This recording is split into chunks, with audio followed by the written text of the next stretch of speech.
Hello welcome back. ഞാൻ കുറേ നാളായിട്ട് വിചാരിക്കുന്ന ഒരു ഐറ്റമാണ് കേട്ടോ ഇന്ന് നിങ്ങൾക്ക് കാണിക്കാൻ പോണത്. അപ്പോൾ ഇത് കാണുമ്പോൾ തന്നെ മനസ്സിലായിട്ടുണ്ടാവും സംഭവം എന്താണെന്നുള്ളത്.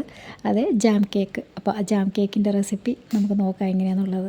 അപ്പോൾ ഇതാ അതിനായിട്ട് ഒരു 4 മുട്ടയാണ് ഞാൻ എടുത്തിട്ടുള്ളത്. അതിൽ എഗ് വൈറ്റും എഗ് യോക്കും ഒന്ന് സെപ്പറേറ്റ് ആക്കി എടുക്കണം.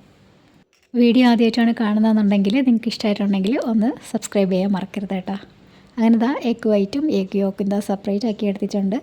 അപ്പോൾ നമുക്കിതാ ആദ്യം എഗ് വൈറ്റിലുള്ള ഇൻഗ്രീഡിയൻസ് ചേർത്ത് കൊടുക്കാം. അപ്പം അതിനായിട്ട് ഒരു നുള്ള് ഉപ്പ്, പിന്നെ അതിലേക്ക് 1 ടീസ്പൂൺ നാരങ്ങ നീളുന്നത് ഒഴിച്ചിട്ട് നല്ലപോലെ നമുക്ക് ബീറ്റ് ചെയ്തെടുക്കാം.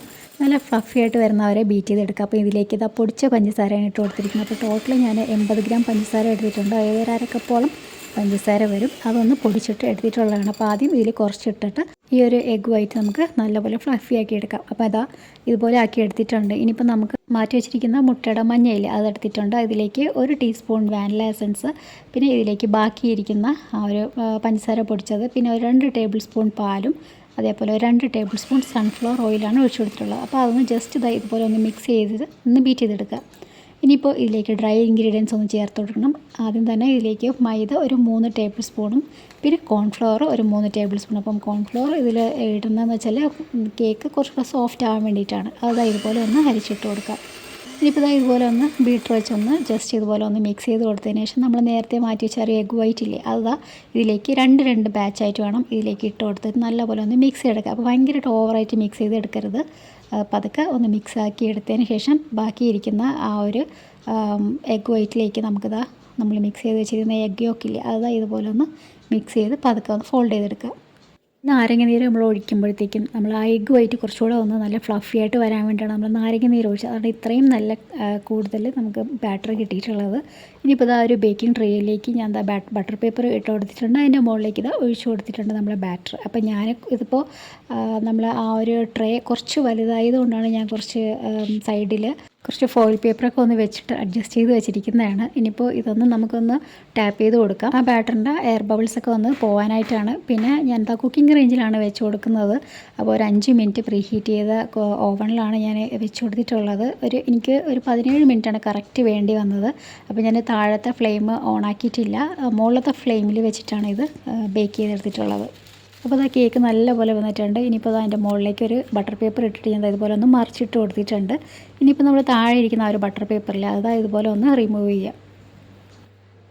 ഇനി ഒരു സൈഡിൽ ഇതുപോലെ നമുക്ക് കത്തി വെച്ചിട്ട് ഒന്ന് ചരിച്ചൊന്ന് കട്ട് ചെയ്തെടുക്കുക. അപ്പോൾ നല്ലപോലെ അത് നമ്മൾ റോൾ ചെയ്യുന്ന ഒരു സമയത്ത് ടൈറ്റായിട്ട് ഇരിക്കാൻ വേണ്ടിയിട്ടാണ് ഇതുപോലെ ഒന്ന് ചരിച്ച് വെച്ചിട്ടൊന്ന് കട്ട് ചെയ്തെടുക്കുന്നത്. പിന്നെ ഞാൻ ഇത് വീട്ടിലുണ്ടാക്കിയ ഹോം മെയ്ഡ് ജാമാണ്, ആപ്പിൾ ജാം. അപ്പോൾ ഞാൻ അതിൻ്റെ വീഡിയോ ഇട്ടിട്ടുണ്ട്. അത് കാണാത്തവരൊന്ന് പോയി അത് കണ്ടു നോക്കുക കേട്ടോ. ഇതുപോലെ ഒന്ന് സ്പൂൺ വെച്ചൊന്ന് ഇതുപോലെ ഒന്ന് ഇളക്കി കൊടുക്കുക. കാരണം നമ്മൾ ആ ജാം ഒന്ന് ലൂസാകാൻ വേണ്ടിയിട്ടാണ്. ഇനിയിപ്പോൾ ഈ ഒരു ജാം നമുക്കിതാ ഈ സ്വിസ് റോളിൻ്റെ മുകളിലേക്കൊന്ന് തേച്ച് കൊടുക്കാം. എല്ലാ സൈഡും ജാം നല്ലപോലെ തന്നെ ഒന്ന് സ്പ്രെഡ് ചെയ്ത് കൊടുക്കുക. അപ്പോൾ ഇതിൻ്റെ ഒരു ചൂടൊക്കെ ഒന്ന് മാറിയതിന് ശേഷമേ പെട്ടെന്ന് നമ്മൾ ഇത് തന്നെ ഒന്ന് റോളാക്കി എടുക്കുക. എന്നാൽ മാത്രമേ അത് നല്ലപോലെ ഇങ്ങനെ റോളായിട്ട് ഇരിക്കുകയുള്ളൂ. അപ്പോൾ ഇതുപോലെ ഒന്ന് നല്ലപോലെ ഒന്ന് റോളാക്കി എടുത്തിട്ടുണ്ട്. ഇനി ഇതൊരു അരമണിക്കൂർ അല്ലെങ്കിൽ 1 മണിക്കൂർ നമുക്കിത് ഫ്രിഡ്ജിൽ തണുക്കാനായിട്ട് വെച്ച് കൊടുക്കാം. അങ്ങനെ ഞാനിപ്പോൾ ഒരു അരമണിക്കൂർ മാത്രമേ വെച്ച് കൊടുത്തിട്ടുള്ളൂ. ഇപ്പോൾ നമ്മൾ സ്വിസ് റോള് എടുത്തിട്ടുണ്ട്. ഇനിയിപ്പോൾ ഇതിൻ്റെ മുകളിലേക്ക് നമുക്ക് ജാം കേക്ക് എന്നാണല്ലോ പേര്. അപ്പോൾ ഇതിൻ്റെ മുകളിലേക്ക് ഞാൻ കുറച്ച് ജാം തേച്ച് കൊടുത്തിട്ടുണ്ട്.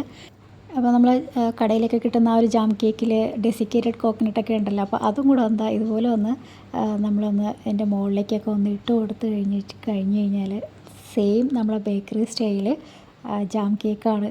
കാണാൻ മാത്രമല്ല കഴിക്കാനും സെയിം അതേ ടേസ്റ്റാണ്. നല്ല പെർഫെക്റ്റ് ആയിട്ടാണ് സ്വിസ് റോളിൻ്റെ ഈ ഒരു ജാം കേക്ക് ഞാൻ റെഡിയാക്കിയിട്ടുള്ളത്. ഇനി നമുക്ക് ഇതൊന്ന് കട്ട് ചെയ്ത് കാണാം.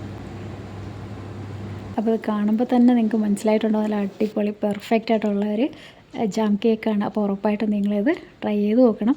അപ്പോൾ വീഡിയോ ഇഷ്ടമായിട്ടുണ്ടെങ്കിൽ ലൈക്ക് ചെയ്യാനും സബ്സ്ക്രൈബ് ചെയ്യാനും സപ്പോർട്ട് ചെയ്യാനൊന്നും മറക്കരുത്. അടുത്ത വീഡിയോ ആയിട്ട് വരുന്നവരേക്കും അസ്സലാമ.